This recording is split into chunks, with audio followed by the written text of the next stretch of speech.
Si ves sobre las islas de la costa del Pacífico de Perú, verás montañas de excremento de cientos de metros de altura, excremento que se ha ido acumulando durante siglos. Y lo más extraño, la gente corre por tenerlo en sus manos. Sí, resulta que esa sustancia marrón tiene todo tipo de beneficios extraños. ¿Quieres saber por qué? Aguanta la respiración mientras descubrimos exactamente qué está pasando con toda esa caca peruana y nos sumergimos en algunos usos asombrosos para ella.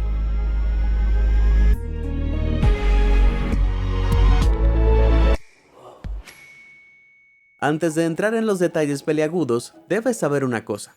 Antes de que comenzara el conflicto en Ucrania, Rusia y Ucrania exportaban juntas un considerable 28% del fertilizante total del mundo. Dado que ambos están un poco ocupados en este momento, eso significa menos fertilizante y a su vez menos cultivos. Si disfrutas de comer tanto como yo, eso es una mala noticia.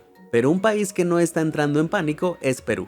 Eso es porque posee una de las exportaciones más preciadas del mundo, excremento de pájaro. En las islas del país viven aves marinas como el cormorán, el pelícano y el piquero.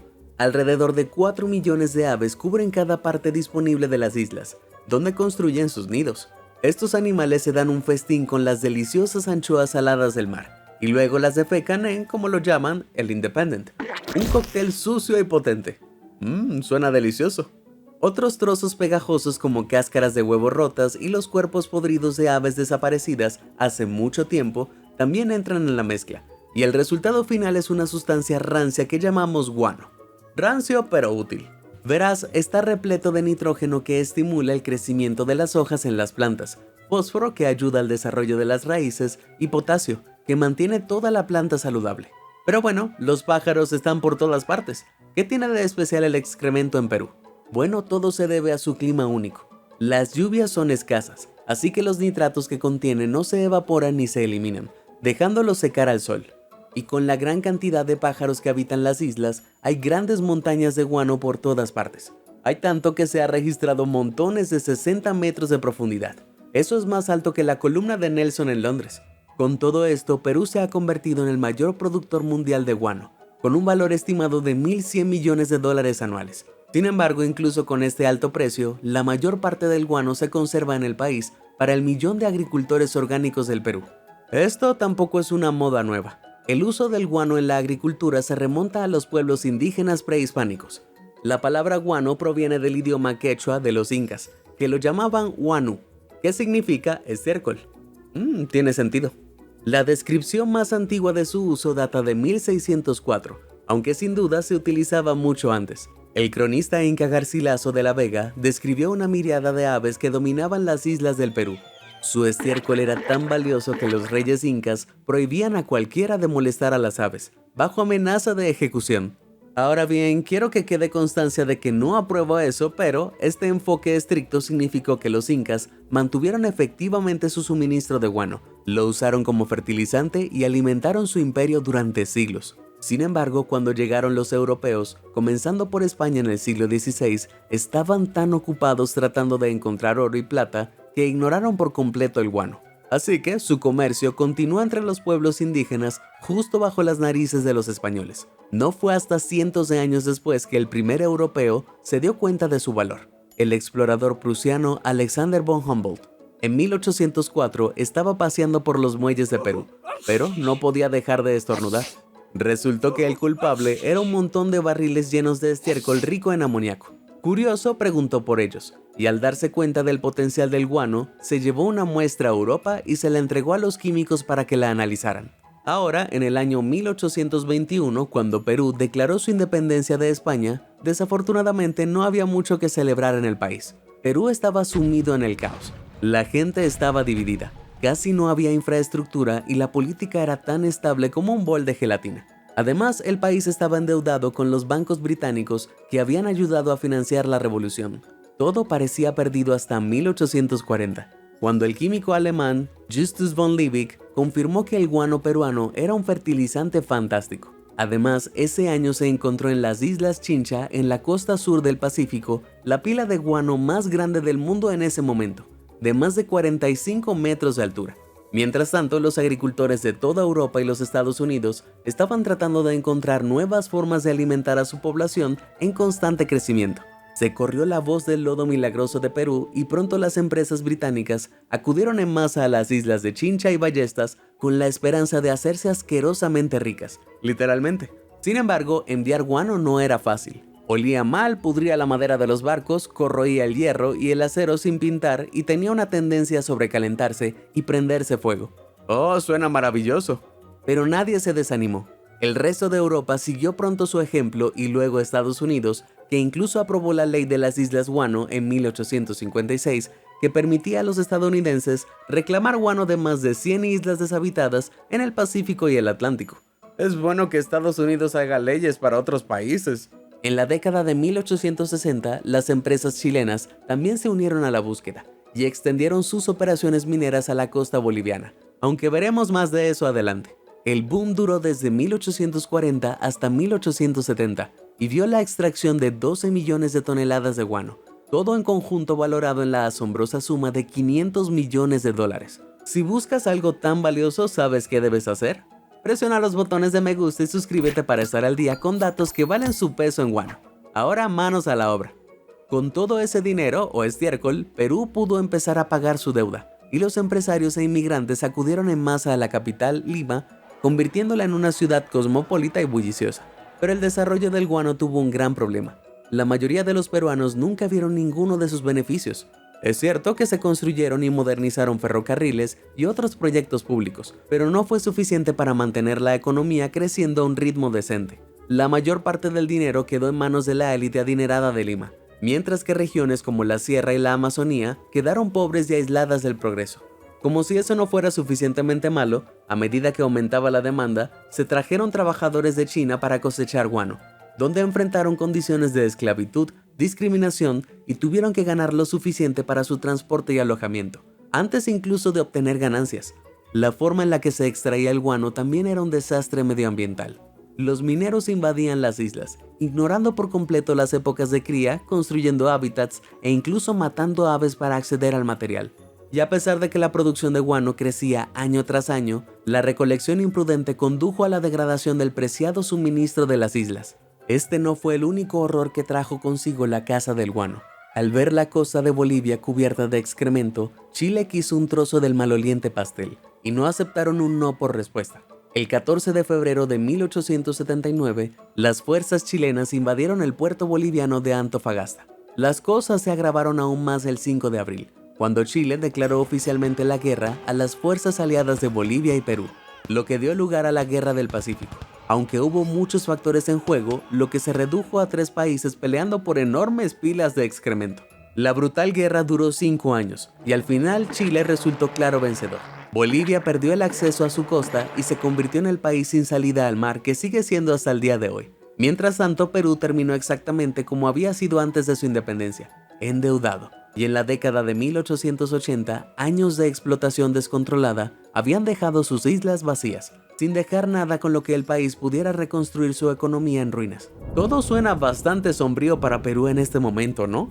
Pero todo este caos provocó una chispa brillante en el gobierno peruano que dijo, oye, ¿qué pasaría si no destruyéramos nuestros recursos naturales? Así que a principios del siglo XX se aprobaron leyes que protegían a las aves marinas y ponían límites a la cantidad de guano que se podía cosechar, para que las poblaciones pudieran recuperarse. Ya sabes, un poco como lo hicieron los incas 3 siglos antes, solo que con menos ejecuciones. También se prohibió la pesca cerca de las costas de las islas para que las aves marinas tuvieran suficientes anchoas para llenar sus estómagos. Gracias a estos esfuerzos combinados, las menguantes poblaciones de aves crecieron de unos pocos cientos de miles en 1909 a más de 30 millones en 1957. Sin embargo, a pesar de todo este arduo trabajo, un desastre natural recurrente llamado el Niño azotó las islas, donde la capa superficial del agua se vuelve mucho más cálida de lo habitual, lo que hace que los peces naden más profundamente en el frío. Incapaces de sumergirse lo suficiente para atraparlos, muchas aves lamentablemente murieron de hambre. Esto, junto con el aumento de los fertilizantes industriales, hizo que el comercio mundial de guano decayera. Y en 1971 los ingresos por el lodo, una vez codiciado, se habían desplomado a solo una 20ª parte de las ganancias récord del siglo anterior. Aún así, la minería continuó. Y en 1997, Perú puso en marcha un proyecto llamado ProAbonos. Esta iniciativa tenía como objetivo proteger a las aves marinas, preservar la biodiversidad marina, fomentar la minería ecológica y subsidiar los precios del guano para los pequeños agricultores y comunidades indígenas. En 2010, Perú seguía siendo el líder mundial en producción de guano, y en 2022 estaba produciendo entre 33.000 y 44.000 toneladas al año. Si nos remontamos al Perú actual, el buque de guerra Pelícano sigue navegando hacia las costas de las islas para recoger su maloliente cargamento. En estas islas no vive nadie, así que cada año el Ministerio de Agricultura y Riego de Perú selecciona unos 400 hombres para trabajar como recolectores de guano durante 8 meses. También lo hacen a la antigua, utilizando herramientas y sus manos. La maquinaria no es una opción porque el terreno es demasiado accidentado y resbaladizo, además de que el ruido ahuyentaría a los pájaros. Así que todos los días durante esos 8 meses, los trabajadores bajan hasta 120 sacos cada uno, los cuales pesan 22 gramos o más. Es una tarea realmente agotadora, y debido al clima cálido de Perú, los mineros se despiertan a las 4 de la mañana y terminan sus turnos a las 12 del mediodía para evitar el calor abrasador. Aunque el trabajo es agotador y sucio, más del 60% de los mineros regresan de una cosecha a la siguiente debido a las bonificaciones que conlleva el trabajo, como comidas gratuitas y seguro médico. Además, los trabajadores de las islas pueden ganar más de $750 al mes, más del doble del salario mínimo de Perú, y no les pagan por la crueldad.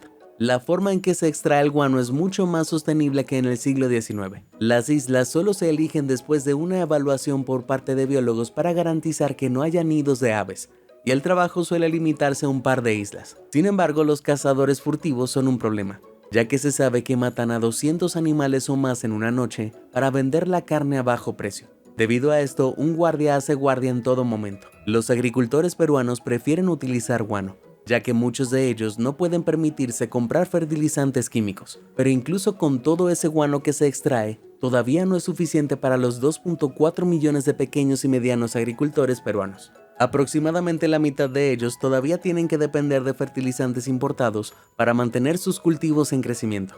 E incluso con todas las protecciones ambientales en vigor, la mitad de todas las especies de aves marinas están amenazadas por problemas causados por los humanos, cambio climático, contaminación, entre otros. La recolección de guano parece una fuente sólida y renovable que mantiene a raya las poblaciones de aves marinas, así que esperemos que se mantenga. Por supuesto, el guano no es el primer excremento que resulta útil. Los humanos han estado utilizando este apestoso material desde el principio de los tiempos. Hace unos 10.000 años, los primeros agricultores utilizaban estiércol animal para alimentar sus fuegos, e incluso lo moldeaban para hacer sus casas. Al menos no tenían que preocuparse por mantenerlas limpias. En cuanto a los fertilizantes, la idea de utilizar estiércol se remonta al menos hace 7.000 años, en Grecia y Europa Central. Pero no solo se utilizaban los excrementos para la alimentación y las viviendas. Desde el siglo IV a.C. hasta el siglo VI después de Cristo, los escitas, guerreros nómadas de Asia Central, mojaban sus flechas en una mezcla mortal de veneno de serpiente, sangre y, por supuesto, excrementos. Incluso si la flecha no acababa con su objetivo de inmediato, el veneno y los excrementos causaban enfermedades degradables como gangrena y tétanos. Y si pensabas que el uso sádico de la humanidad de este material marrón terminaba allí, piénsalo de nuevo. En las guerras medievales, los soldados arrojaban los cuerpos de las víctimas de la peste bubónica y sus excrementos por encima de los muros de castillos enemigos, para propagar la enfermedad en el interior. ¡Qué bien! En el siglo XIX, el uso de excrementos en Europa había cambiado un poco. El cuero se hizo cada vez más popular en Inglaterra, y para ablandar la piel, los curtidores utilizaban, ¿lo adivinaste?, excrementos de perro. El excremento contiene enzimas que descomponen y ablandan el cuero rígido. Por eso la gente deambulaba por las calles en busca de excremento de perro, conocidos como puros. Si nos trasladamos a la era moderna, todavía utilizamos el excremento de formas poco convencionales. En los años 90, el mundo occidental incluso empezó a beberlo. La bebida indonesia Kopi Luwak es un café elaborado a partir de granos digeridos por civetas, una especie de mamífero pequeño. Sin embargo, el interés por la bebida dio lugar a una industria cruel en la que se enjaulaba a estos animales y eran alimentados a la fuerza con los granos. Pero creo que es mejor dejar este tipo de porquerías en el pasado. Pero utilizar recursos más sostenibles para alimentar nuestras comodidades modernas, eso es algo que no deberíamos dejar atrás. ¿Y qué es más sostenible que el excremento? En un año, la especie humana exprime 320 millones de toneladas de él, el mismo peso que 350 puentes Golden Gate. Con eso en mente, echemos un vistazo más de cerca a otros usos impactantes e ingeniosos de nuestro excremento. Explosión desde atrás. ¿Por qué solo usamos el excremento en la Tierra cuando también podríamos usarla para llegar a las estrellas? Esos nerds de la NASA pensaron lo mismo en 2006, cuando la Agencia Espacial planeaba construir una base en la Luna entre 2019 y 2024. Obviamente este plan nunca se llevó a cabo, pero aún así se les ocurrieron algunas ideas excelentes. Normalmente, las heces de los astronautas se almacenan en contenedores que se queman al reingresar a la atmósfera de nuestro planeta. Pero en misiones de más largo plazo, la gran cantidad de detritos que traerían de vuelta sería muy poco práctica. Entonces la NASA recurrió a la Universidad de Florida en busca de ayuda para encontrar un uso de todos estos excrementos. Por ejemplo, para ayudar a alimentar los cohetes. Los científicos Prutapula Mantraebu y Ubershek Dobley aceptaron el maloliente desafío. Resulta que la idea no era tan mala como parece. Probaron cuánto metano se podía producir a partir de desechos y con qué rapidez. Y finalmente se les ocurrió un proceso de digestión anaeróbica que descompone los desechos, mata los patógenos dañinos y produce biogás, principalmente metano y dióxido de carbono. Este proceso podría generar más de 76 galones de metano por tripulación por día, todo en una semana, y alimentar los cohetes de la nave espacial, lo que significa que la nave no tendría que llevar tanto combustible tradicional pesado. Eso es lo que yo llamo tirarse pedos. Además, el proceso anaeróbico también produce alrededor de 200 galones de agua, aunque definitivamente no beberían de esta cosa.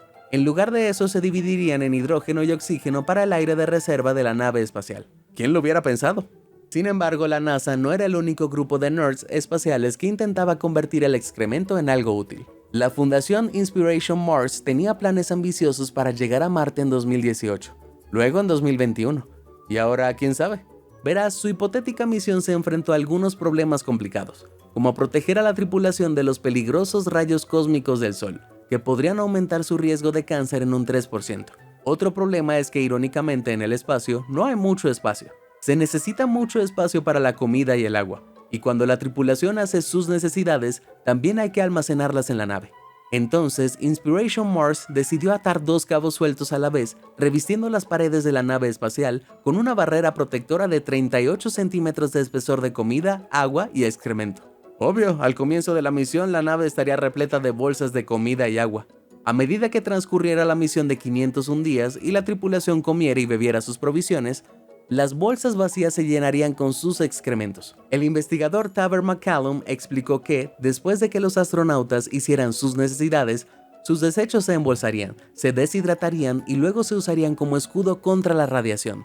Y lo que es aún más extraño, McCallum dijo que el agua extraída de los desechos deshidratados podría reciclarse para beber. Llámalo una locura, pero los científicos de la Universidad de Cornell han tenido una idea similar. Incluso han desarrollado un traje espacial con un filtro incorporado que convierte la orina en agua en solo 5 minutos. Ahí se va mi sueño de ser astronauta.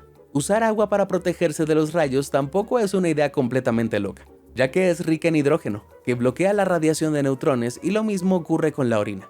Aunque no puedo decirles cuán efectivo es el excremento y aún así, ¿quién querría vivir en una nave espacial con las paredes llenas de excremento seco? Tal vez esa sea la razón por la que esta empresa nunca llegó al espacio. Ibupopofreno. Tengo hambre. Pasante 448, tráeme un sándwich. Rico. Espera un segundo. ¿Qué es esto? Dios mío, 448, ¿sabes que odio el atún? También ha puesto algo de excremento aquí. Bueno, debe haber tenido buenas intenciones. Cuando lo hacen profesionales médicos, comer excremento puede ser sorprendentemente bueno para nosotros. No estoy bromeando. Verás, tenemos 1.000 millones de microorganismos viviendo en nuestros intestinos que nos defienden de los gérmenes y descomponen los alimentos. Pero cuando tomamos antibióticos, estos pueden eliminar las bacterias beneficiosas, permitiendo que las bacterias malas llamadas Clostridium difficile o C. diff tomen el control. C. diff causa cosas no tan agradables como fiebre, diarrea e incluso puede ser fatal. Más de 15.000 estadounidenses mueren al año por esta enfermedad. Pero para aquellos que están enfermos en cama, no se preocupen, hay una solución. Los médicos pueden realizar un trasplante fecal, en el que las heces de un donante sano se colocan en el sistema digestivo de una persona enferma. Pero en un minuto, ¿por qué rayos alguien querría las heces de otra persona dentro de sí? Por un lado, entre el 30 y el 50% de la misma está compuesta por bacterias y otros organismos que viven dentro de nosotros. Estos microbios pueden ayudar a restaurar el ecosistema de los intestinos de una persona enferma y a expulsar el C. diff. Ahora bien, eso no significa que debamos comer cualquier excremento viejo que veamos. La mayoría de las veces, el procedimiento se realiza mediante una colonoscopia, pero también se puede tragar en forma de píldora o ingerir mediante un tubo a través de la nariz hasta los intestinos. Puede parecer asqueroso, pero es súper efectivo, con tasas de éxito reportadas del 90 al 95%. Y eso es solo el comienzo. Lo creas o no, las heces de cada persona son únicas y están llenas de diferentes microorganismos que pueden afectar el estado de ánimo, la salud mental y las enfermedades neurológicas como el Alzheimer y el autismo. En 2015, el Centro de Investigación de Massachusetts, OpenBiome, estaba trayendo muestras de donantes para trasplantes de heces, pero no cualquier defecador podía donar. Decidían quién era elegido utilizando la tapa de heces de Bristol. Sí, eso es algo que existe. El espécimen perfecto es aparentemente del tipo 3, descrito como una salchicha pero con grietas en su superficie. ¡Claro! OpenBiome incluso pagaba $40 por muestras de heces. Perdón, creo que necesito ir al baño. El hogar es donde hay flatulencia. Para algunas personas su casa es el único lugar donde pueden hacer sus necesidades. Pero imagina cómo sería si tu negocio fuera el que suministrara energía a tu casa. Bueno, en 2010 la empresa de energía céntrica Didcot, Oxfordshire en Inglaterra, inauguró una nueva y brillante planta de biogás que bombearía calor a 200 hogares a partir de desechos humanos. Pero no te preocupes, la ciudad de Didcot no se ha vuelto especialmente maloliente. Los excrementos pasan por una digestión anaeróbica que los convierte en combustible y elimina los malos olores. Primero, los lodos de depuradora se recogen en tanques herméticos, donde se calientan. A la mezcla se añaden microorganismos para descomponer los residuos, produciendo un biogás rico en metano.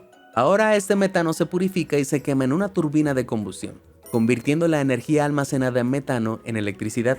Y listo. Por ahora no es el método más eficiente. Se necesita el excremento de 100.000 personas para producir 51 kilovatios por hora de electricidad, suficiente para alimentar entre 3.000 y 5.000 bombillas LED de bajo consumo. Y desde que se tira de la cadena del inodoro hasta que se enciende la bombilla, el proceso dura 23 días bastante largos. Pero es solo el principio. Las empresas energéticas británicas esperan extenderlo a todo el Reino Unido, ya que el proceso expulsa mucho menos dióxido de carbono que cuando se queman combustibles fósiles. En 2021, Thames Water ideó un plan para utilizar el calor adicional de las aguas residuales para calentar más de 2.000 nuevas viviendas en Kingston upon Thames, al suroeste de Londres. Normalmente el agua de este proceso se trata y se devuelve a los ríos, pero en este caso, aproximadamente un tercio de ella se enviará a un nuevo centro energético, en Hawksmill, para calentar el agua para el complejo de viviendas de Kingston. Esto podría reducir más de 110.000 toneladas de emisiones de carbono en 30 años, el equivalente a más de 150.000 vuelos de ida y vuelta de Londres a Nueva York. Bien hecho, amigos. Pero no es solo el estiércol humano el que alimenta las cosas. En 2010 se utilizó estiércol de pollo en una planta de energía de biogás en Cirencester, quemando el excremento en un generador para producir calor y electricidad. Aunque es una novedad en el Reino Unido, las plantas de biogás son comunes en el resto de Europa, especialmente en Alemania y Suecia. Podría ser que un día el 15% de la energía consumida en Gran Bretaña se alimente de aguas residuales, comida vieja tirada por los supermercados y desechos orgánicos producidos por empresas como cervecerías. En la India, con el aumento de los precios de la energía, la gente también ha recurrido a los animales para fabricar su combustible. Hay alrededor de 308 millones de vacas en el país que escupen la cantidad de 3.3 millones de toneladas de estiércol cada año. En este momento, la India tiene que comprar aproximadamente la mitad de su gas natural, aunque es dinero en efectivo que preferirían guardar en sus propias billeteras. Así que el gobierno se arriesgó y ha comenzado a invertir en la digestión anaeróbica, convirtiendo la suciedad en gas. Para impulsar la industria del biogás, incluso les han dicho a los proveedores de gas que a partir de 2025 tienen que mezclar un 1% de biometano con su gas natural. Se trata del metano creado al mejorar el biogás, lo que significa eliminar el dióxido de carbono y otras partes malas, haciéndolo limpio y utilizable. Para 2028, este 1% debería aumentar al 5%. En general, el futuro se ve muy quiero decir, brillante. Ese sonido me dice que es el final del programa. ¿Qué dato sobre el excremento te sorprendió más? ¿Conoces otros usos sobre la materia marrón que me he olvidado? Comparte con nosotros tu respuesta. Si te sorprendió toda esta información, házmelo saber en los comentarios del video. Y nunca dejes de sorprenderte. Muchas gracias por ver y suscríbete a Sorprendente.